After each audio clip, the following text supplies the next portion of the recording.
మీరు ఒక్కసారి ఆలోచించారా?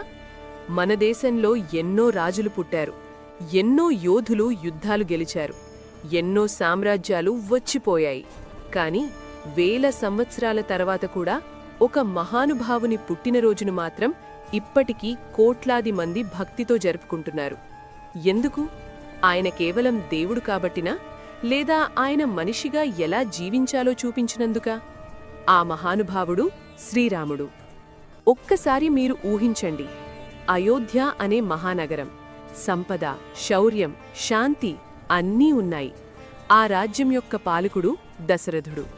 అతను అపార శక్తివంతుడు, యుద్ధాల్లో అపరాజితుడు, ప్రజలందరికీ ఆరాధ్యుడు. కాని రాత్రివేళ రాజమహల్లో ఒంటరిగా కూర్చునే సమయంలో అతని హృదయంలో ఒక బాధ ఉండేది. నాకు వారసుడు లేడు. 3 మహారాణులు ఉన్నా రాజ్యానికి రాజకుమారుడు లేడు. రాజు అయినా తండ్రిగా కాలేకపోవడం. ఆ బాధ ఎంత తీవ్రంగా ఉంటుందో మీరు ఆలోచించండి. అప్పుడు ఋషులు సూచించారు, మహారాజా, పుత్రకామేష్టి యాగం నిర్వహించండి. యాగం ఘనంగా జరిగింది. అగ్నికుండం జ్వలిస్తోంది. మంత్రోచ్చారణలు మార్మోగుతున్నాయి. ఆ అగ్నిలోంచి ఒక దివ్య పురుషుడు ప్రత్యక్షమై పాయసమందించాడు. ఆ పాయసం మహారాణులకు పంచిపెట్టారు. ఆ రోజునుంచి అయోధ్యలో ఆశ మొదలైంది. చైత్ర శుక్ల నవమి, మధ్యాహ్న సమయం. ప్రకృతి నిశ్శబ్దంగా ఉంది. గాలి సైతం మెల్లగా వీచుతోంది. ఆ రోజు కౌసల్యాదేవికి ఒక దివ్య శిశువు జన్మించాడు. ఆ శిశువు ముఖంలో అపూర్వ కాంతి, కళ్లల్లో కరుణ. ఆయనే శ్రీరాముడు.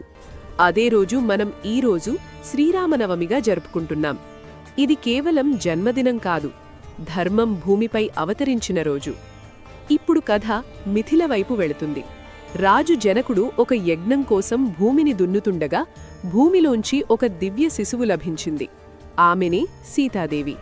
ఆమె సాధారణ రాజకుమారి కాదు, భూమాత స్వయంగా ప్రసాదించిన వరం. ఇప్పుడు మీరు గమనించండి, ధర్మానికి ప్రతీక అయిన రాముడు, పవిత్రతకు ప్రతీక అయిన సీతమ్మ. ఇద్దరి కలయిక ఆదృచ్ఛికమా లేదా దైవ సంకల్పమా? మిథిలలో మహాసభ ఏర్పాటైంది. రాజు జనకుడు ప్రకటించాడు, ఈ శివధనుస్సును ఎత్తి దానికి నాడి పెట్టగలిగిన వారే నా కుమార్తెకు అర్హులు. అనేక రాజులు వచ్చారు. విల్లు కదలలేదు. అప్పుడు యువరాజు రాముడు ముందుకు వచ్చారు. శాంతంగా విల్లు ఎత్తారు.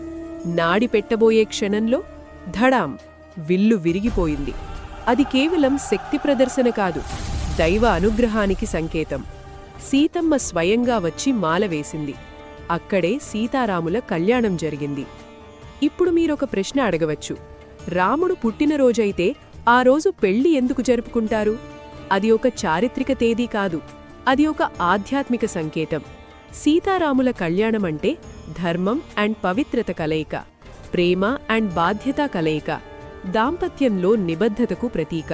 అందుకే ప్రతి సంవత్సరం శ్రీరామనవమి రోజు సీతారాముల కళ్యాణం నిర్వహిస్తారు.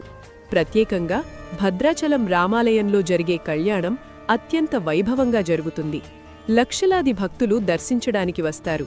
ఎందుకంటే వారి విశ్వాసం, మన ఇంట్లో శాంతి ఉండాలి, మన దాంపత్యంలో ఐక్యత ఉండాలి, మన కుటుంబంలో ప్రేమ నిలవాలి. శ్రీరామనవమి అంటే ఒక దేవుని పుట్టినరోజు కాదు, మనలోని ధర్మాన్ని గుర్తుచేసుకునే రోజు, మన సంబంధాలను గౌరవించే రోజు, మన జీవితంలో సత్యం, నిబద్ధత, వినయం నిలవాలని కోరుకునే రోజు.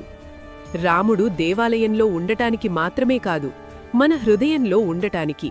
సీతారాముల కళ్యాణం చూడటానికి మాత్రమే కాదు, మన జీవితంలో ఆ పవిత్ర బంధాన్ని నిలబెట్టుకోవడానికి. ఈ చైత్ర శుక్ల నవమి నాడు మనలోని ధర్మాన్ని మేల్కొలుపుదాం. జై శ్రీరామ్.